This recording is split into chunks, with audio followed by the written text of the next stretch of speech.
Au Canada, les habitants de Calgary disent non aux Jeux Olympiques d'hiver 2026. Ils se sont prononcés par référendum, 56% pour le non. Ils ne veulent pas donc de ces Jeux d'hiver. On va tenter de comprendre pourquoi ce rejet. On retrouve à Montréal Robert Frozy, journaliste à Radio-Canada, notre partenaire. Bonjour Robert. Alors c'est un sujet dont on parle depuis plusieurs mois maintenant au Canada qui a profondément divisé. Pourquoi les Calgariens ont finalement dit non à ces Jeux Olympiques d'hiver pour 2026 ? Écoutez, tout simplement parce qu'ils ne sont peut-être pas dupes. Aujourd'hui, vous le savez, le cirque olympique coûte de plus en plus cher et les recettes vont aux propriétaires et non pas aux villes où le chapiteau se pose. Alors c'est tout cela qu'il faut mettre en relief, c'est-à-dire qu'en fait, les gens qui ont voté massivement pour rejeter la candidature calgarienne, eh bien, tout simplement, les priorités peut-être sont ailleurs pour tous ces gens qui n'attendent pas et ne veulent surtout pas, car depuis 1976, écoutez, il y a seulement une fois depuis 1976 que les Jeux ont été rentables, c'était à Los Angeles. Donc, ils ne sont pas plus bêtes que les autres. Ils ont vu effectivement que ça allait coûter beaucoup d'argent, mais beaucoup d'argent, on parle de milliards de dollars.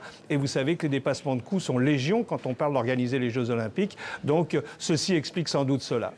Alors c'est le conseil municipal, semble-t-il, c'est bien cela, Robert, qui a organisé ce référendum. Est-ce qu'il y a des recours possibles ou est-ce que désormais c'est niet, c'est terminé, il n'y aura pas de Jeux Olympiques d'hiver en 2026 au Canada ?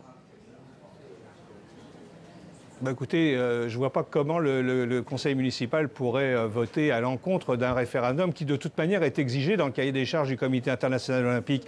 Alors, avec ce refus, il ne reste que deux villes, vous le savez. Il y a d'habitude Cortina d'Ampezzo et Milan d'un côté, Stockholm de l'autre. Mais là encore, à Stockholm, il y a un nouveau conseil municipal qui, lui, ne veut pas mettre d'argent public. Il ne resterait plus que la candidature italienne. Peut-être que le CIO va devoir revoir son modèle d'affaires. On voit que de plus en plus, eh bien, on parle plus de corruption, de dopage, de manque de transparence que véritablement de sport. Donc peut-être qu'il va falloir changer cette image vieillissante du Comité international olympique. Plus vite, plus haut, plus fort, oui, mais il faut faire attention parce que plus dur peut être la chute.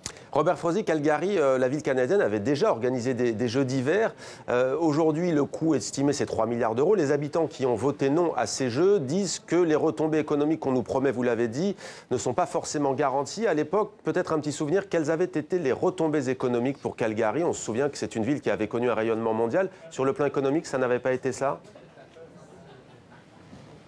Non, ça n'avait pas été forcément cela. Et aujourd'hui, l'Alberta est une province aussi qui traverse des difficultés, comme toutes les provinces au Canada. Maintenant, ce qu'il faut voir, c'est surtout les enjeux qui sont colossaux aujourd'hui. On ne parle plus des mêmes sommes qui étaient en 1988 à Calgary.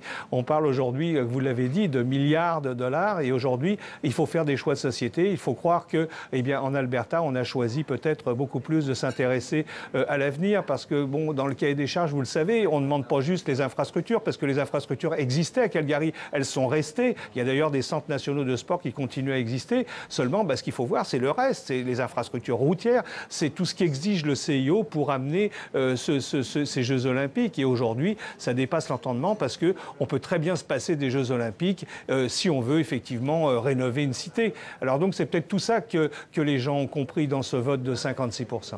Allez, peut-être une dernière question, Robert Frozy. Est-ce qu'une autre province canadienne aurait pu organiser ces Jeux Olympiques d'hiver? L'Alberta, donc, ne les verra pas. D'autres provinces ou pas du tout, selon vous, vu le contexte?